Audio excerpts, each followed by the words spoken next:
Hi friends, welcome to our channel haunted hours. ఈ వారం కథలోకి వెళితే, చిన్న ఒక ఆకతాయి కుర్రాడు ఎప్పుడూ చాలా అల్లరి చేస్తూ ఉండేవాడు. వాళ్ళ అమ్మ ఏది వద్దు అంటే అదే పని చేసి బాగా సతాయిస్తూ ఉండేవాడు. ఇది ఇలా ఉండగా చిన్న వాళ్ళ ఊరి చివర ఒక పాడుబడ్డ బంగళా ఉండేది. ఆ చుట్టుపక్కల కానీ ఆ బంగ్లా పక్కన కానీ ఏ ఇల్లు ఉండేది కాదు. రాత్రి 10 దాటాక అటు వెళ్ళాలంటే అందరూ వణికిపోయేవారు. ఎందుకంటే ఆ బంగ్లా నుంచి గజ్జల శబ్దాలు, వింత అరుపులు వినిపించేవి. గట్టిగా నవ్వటం జరిగేవి.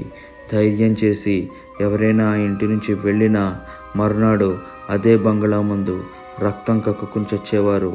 ఆ ఇంటి గురించి అందరూ ఎవరికి తోచినట్టు వారు పుకార్లు పుట్టించేవాళ్ళు. అసలు నిజం సరిగ్గా ఎవ్వరికీ తెలియదు. చిన్న మాత్రం ఆ పుకార్లను, ఆ దయ్యం గురించి చెప్పే మాటలను చాలా ఆసక్తిగా వినేవాడు. వాళ్ళ అమ్మ ఎంత చెప్పినా వినేవాడు కాదు. ఎన్నోసార్లు చిన్న ఆ ఇంటి లోపలికి వెళ్ళాలని ప్రయత్నించినా వాళ్ళ అమ్మ ఆపేసేది. అలా చిన్న 10వ క్లాస్కి వస్తాడు. వాళ్ళ అమ్మ వీడు ఇలాగే ఉంటే ఆ బంగ్లా గురించి ఆలోచిస్తూ సరిగ్గా చదవడు అని 10th, ఇంటర్ పక్క ఊరిలో చదివిస్తుంది. అక్కడ హాస్టల్లో వేస్తుంది. అలా చిన్న డైవర్ట్ అవుతాడు. మళ్ళీ డిగ్రీ వాళ్ళ ఊరికే వచ్చి చదువుకుంటాడు. చిన్న ఎప్పుడు horror video games, horror movies ఇంకా స్టోరీస్ చూస్తూ ఉండేవాడు. డిగ్రీ ఫైనల్ ఇయర్కి వస్తాడు. అదే ఊరికి చెందిన టింకు, విజయ్ ఇంకా రాజు కూడా చిన్న ఫ్రెండ్స్. చిన్నప్పటి నుంచి వాళ్ళు ఫ్రీక్వెంట్గా కలుసుకునేవాళ్ళు. ఒకరోజు వాళ్ళు మాట్లాడుకుంటూ ఉండగా చిన్న ఇలా అంటాడు, ఒరే రాజు, మనం కూడా ఏమైనా చెయ్యాలిరా, లైఫ్లో ఇలా ఖాళీగా ఉండే బదులు. అప్పుడు విజయ్, మనం ఒక యూట్యూబ్ ఛానల్ పెడదాం రా అని అంటాడు. గుడ్ ఐడియా, కానీ ఏం వీడియోస్ చేద్దాంరా, మన దగ్గర ఎక్విప్మెంట్ ఏమీ లేదుగా అని చిన్న అంటే, అప్పుడు టింకు, ఏం అక్కర్లేదురా, నా దగ్గర కెమెరా ఉందిగా చాలు అని అంటాడు.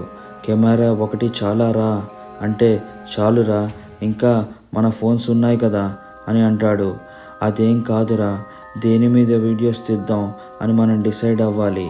బాగా ఆలోచించగా అప్పుడు చిన్న, ఒరే, హాంటెడ్ ప్లేసెస్ గురించి తీద్దాంరా, క్రేజీగా ఉంటుంది అని అంటాడు. అప్పుడు టింకు, ఆ ప్లేసెస్ గురించి ఎక్కడైనా తిరుగుతాన్రా అని అంటాడు. అప్పుడు విజయ్, ఎక్కడో ఎందుకురా, మన ఊరి దయ్యం బంగ్లా ఉంది కదా అని అంటాడు. అప్పుడు టింకు ఇంకా రాజు, వామ్మో అదా, ఆ వీధిలోంచి నడవాలంటే నాకు చచ్చేంత భయం రా, నువ్వు ఏకంగా లోపలికి వెళ్ళి వీడియో తీయమంటున్నావు, నా గుండె ఆగిపోతుందిరా అని అంటారు. అయినా బంగ్లా మీద నుంచి వెళ్ళిన వాళ్ళు చాలామంది చనిపోయాక కూడా మనం ఎలా వెళ్తాం రా, ఆ బంగ్లాకి వెళ్తే మళ్ళీ మనం తిరిగి రాలేం అని అంటారు. హే, మీకు ఏమైనా పిచ్చారా, అవన్నీ పట్టించుకుంటే మనం ఎప్పటికీ వీడియోస్ తీయలేం. ఫస్ట్ మీరు ఇలా నెగిటివ్గా మాట్లాడకండి రా అని అంటాడు చిన్న. రేపు నైట్ అందరూ రెడీగా ఉండండి, 9 కల్లా అక్కడికి వెళ్దాం అని అంటాడు. సరే అని విజయ్ ఇంకా రాజు అంటారు. అప్పుడు రాజు టింకుతో ఇలా అంటాడు, ఏం కాదురా, మేమందరం ఉన్నాం కదా. సరే అని ఏవో కొనుక్కుంటూ వెళ్ళిపోతాడు టింకు. నెక్స్ట్ డే ఆ బంగ్లాకి పట్టుకెళ్లాల్సినవన్నీ తీసుకుంటారు. అందరూ 9 కల్లా ఆ బంగ్లా దగ్గరికి వెళ్తారు. అందరూ వచ్చారే కానీ చాలా భయపడతారు. ఆ వీధి అంతా ఎవ్వరూ లేక చాలా నిర్మానుష్యంగా ఉంటుంది. ఇంకా లోపలికి వెళ్దాం రా అని అంటాడు చిన్న. అందరూ సెల్ ఫోన్లోని లైట్స్ ఆన్ చేసి డోర్ ఓపెన్ చేయడానికి ప్రయత్నిస్తారు. కానీ డోర్ ఓపెన్ అవ్వదు. నలుగురు గట్టిగా డోర్ని తొయ్యగా డోర్ ఓపెన్ అవుతుంది. ఆ బంగ్లా అంతా చిమ్మ చీకటి, దూలాలు వేలాడుతూ మొత్తం పిచ్చి మొక్కలు పాదులతో ఉంటుంది. ఏదో కాలిన వాసన వస్తూ ఉంటుంది. రే చిన్న, రాజు, కెమెరా ఆన్ చేయండిరా అని విజయ్ అంటాడు. అప్పుడు చిన్న, ఒరే, అందరం ఒకే చోట కలిసి ఉందాంరా, ఈ చోటు ఎంతో భయంకరంగా ఉంది అని అంటాడు. అప్పుడు విజయ్, అవునురా, అసలు ఈ పాడుబడ్డ బంగ్లాలో ఏం జరిగిందో ఎవరికైనా తెలుసా? అప్పుడు టింకు, రే, ఇక్కడ ఒకప్పుడు గౌరీ ఆమె భర్తతో కలిసి ఉండేది అంటారా. ఆమె భర్త ఊర్లో లేని సమయంలో ఒకరోజు తను గాఢ నిద్రలో ఉండగా ఒక దొంగ డబ్బుల కోసం అతి కిరాతకంగా తన తల పగలగొట్టి చంపాడు. తను సహాయం కోసం ఎంత అరిచినా ఎవ్వరూ రారు. తనను ఎవరు చంపారో తెలియదు. తన భర్త మాత్రం తను చనిపోయిందన్న బాధతో కొన్ని రోజులకి చనిపోతాడు. అప్పటి నుండి ఆవిడ ప్రేతాత్మగా మారి ఈ ఇంట్లో ఉంటోంది అని ఊరిలో చెప్పుకుంటున్నారు అని చెప్పగానే ఘల్ ఘల్ ఘల్ మని ఎవరో మెట్లు దిగుతున్నట్లు వినిపిస్తుంది.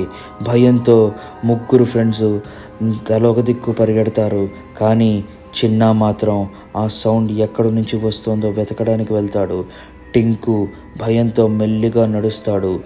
విజయ్ టార్చ్ పట్టుకుని మిగతా ఫ్రెండ్స్ని వెతుకుతుంటే అమాంతంగా ఏదో మీద పడుతుంది. గట్టిగా అరుస్తాడు. ఆ టార్చ్ పెట్టి చూడగా అది ఒక పిల్లి.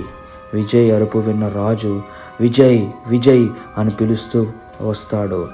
ఎవరో గట్టిగా నవ్వుతున్నట్టు వినిపిస్తుంది. ఆ భయంతో చీకట్లో పరుగులు తీస్తాడు. సడన్గా ఏదో గుద్దుకున్నట్టు అనిపిస్తుంది. సెల్ ఫోన్ టార్చ్లో చూస్తే అది ఎవరో కాదు, రాజుని చంపడానికి వచ్చిన గౌరీ ఆత్మ. భయంతో అరుస్తూ పరిగెడుతూ ఉంటాడు. టింకు ఆపి రే ఎక్కడికి రా, ఏమైంది చెప్పు అని అడుగుతాడు. రే టింకు, ఇది చాలా భయంకరమైన చోటురా. చిన్నాని విజయ్ని వెతికి మన ఇంటికి వెళ్ళిపోతాన్రా.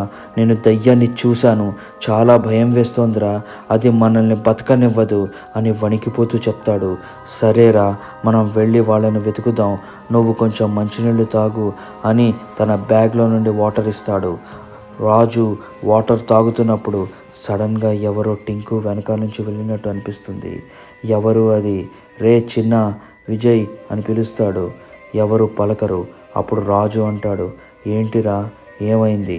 ఎవరో నా వెనక నుంచి వెళ్ళారురా. ఎవరు అంటే ఏమీ మాట్లాడట్లేదు. రే అది దయ్యంరా అని అంటాడు రాజు. ఏంటిరా నువ్వు చెప్పేది? నిజంరా, ఇందాక నాకు ఇలాగే అయింది. టార్చ్ వేసి చూస్తే అది ఒక దయ్యంరా అని భయపడుతూ చెప్తాడు. వీళ్ళు ఏరిరా? విజయ్, చిన్న అని గట్టిగా పిలుస్తూ ఉంటారు.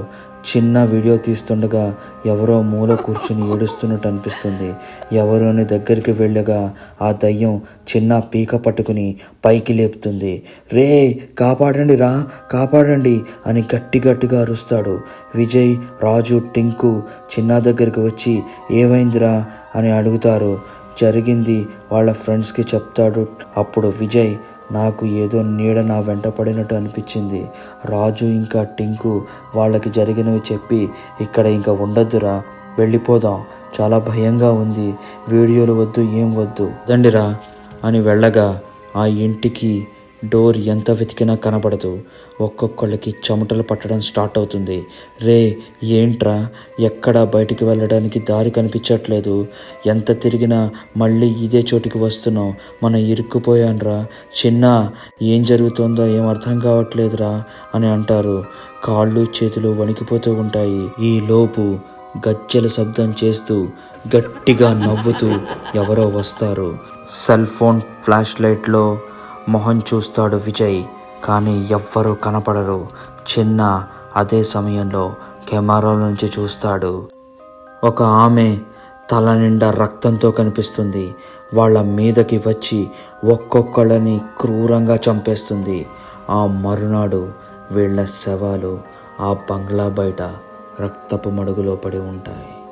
గౌరీని ఎవరు చంపారో తెలియదు. ఎవరు ఆ బంగ్లా నుంచి వెళ్ళినా ఆ బంగ్లాలోకి వచ్చిన వాళ్ళని ఇలాగే చంపేస్తుంది. మా కంటెంట్ మీకు నచ్చినట్టయితే please like, share and subscribe to our channel. Notifications కోసం బెల్ ఐకాన్ని ప్రెస్ చేయడం మర్చిపోకండి. Thank you.